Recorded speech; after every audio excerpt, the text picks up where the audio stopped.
Mayong aga, Timog 2. Ako si Isidro Malion, kapatas ang Marbel Maca Road Section. Ang akon nga DMPP, ang akon mga kaupod sa Marbel Maca Road.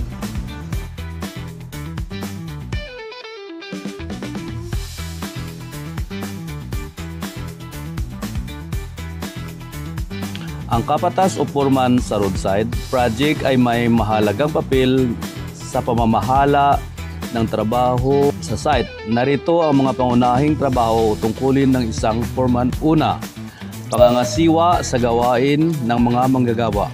Nagsisiguro na maayos at ligtas ang ginagawa ng mga laborer o workers.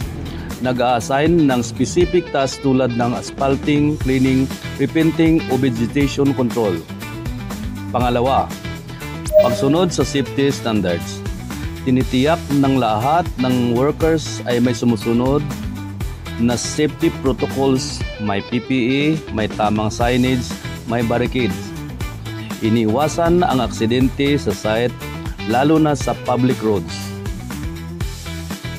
Pangatlo, pakikipag-ugnayan sa engineer. Nagsusumbong agad kung may problema o deviation sa trabaho. Tumatanggap ng instruction mula sa project engineer o inspector.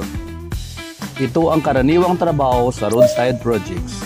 Paggawa o pagmimintain ng curb and gutter, pag-asphalt o concrete patching, vegetation control,